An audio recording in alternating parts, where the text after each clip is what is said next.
Hi, my name is Maria Cristina Călin and I'm a PhD student at the University of Bucharest in Romania. And today, in honor of the European Mental Health Week, I wanted to share with you a few of the challenges I've encountered during this PhD road and how I managed to overcome them, what strategies I used to do that. First, the feeling that I'm alone on this road, that nobody understands what I'm going through and nobody can help.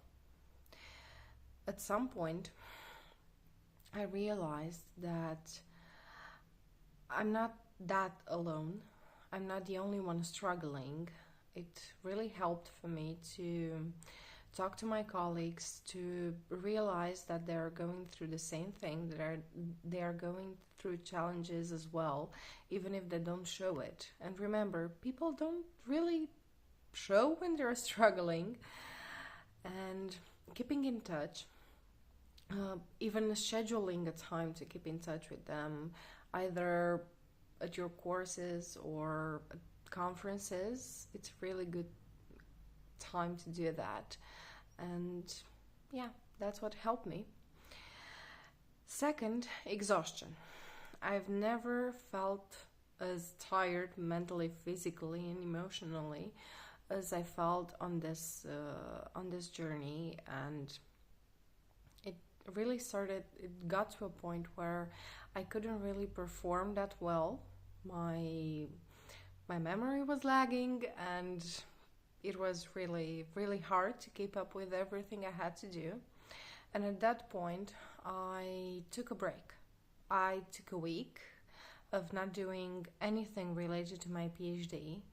And after that, I decided to carve out at least one day a week, if not possible, one day every 2 weeks, to just rest, recharge, and do something that it's pleasant for me, preferably not something that makes me think a lot or implies a lot of cognitive effort. At first, it was really difficult because I was feeling guilty for doing that, like I'm not dedicating enough time to my research.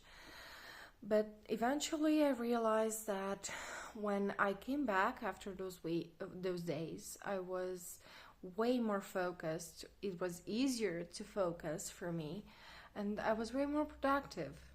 And yeah, that's how I did it. Obviously, I had some support.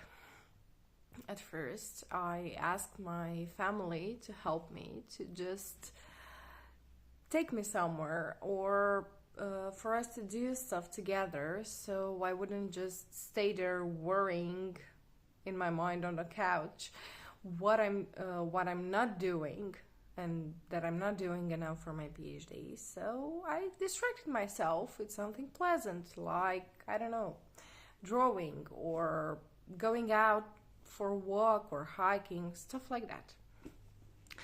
And last but not the least, the constant fires to put out. During this journey, I realized that many people had a lot of urgent stuff to do, myself included. And at first, I fell into the trap of taking everything that was required of me as the letter of the law. I wanted to do everything. I wanted to do it well. I wanted to even to do it perfect.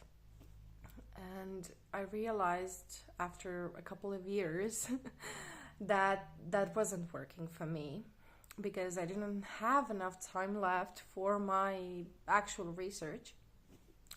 So at some point I actually had a talk with myself and told myself to prioritize what I have to do in order to actually be able to get ahead with my paper, with my research. And I learned that everything can be negotiated. And with that mindset, I started to approach everyone that was asking something of me. I first listened what they needed me to do, and then I openly told told them if I think I had the time, if I didn't have the time. I asked them if it was something that needed to be done this week or next week. I asked for longer deadlines where they were needed, and I started to communicate a lot more without being that much afraid. And this happened over time, obviously, because at first I was terrified to tell people that I don't think I can do this right now because I have a lot on my plate.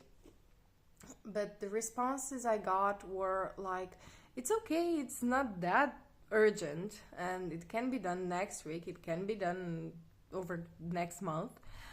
And that's how I started to actually have time for my own research and still be able to get involved in a lot of other different projects and stuff to do. So yeah, those are the top 3 challenges I went through so far during my journey, and that's how I overcome them. And something to remember is you do need time for yourself, and your mental health is important, because this PhD journey, if you're on it, if you're planning on starting your PhD, it's like 3 or 4 years out of your whole life. And your mental health doesn't need to suffer that much because of 3 or 4 years. And truthfully, you'll be the only one protecting it. And as long as you have you in your corner, you're gonna be good.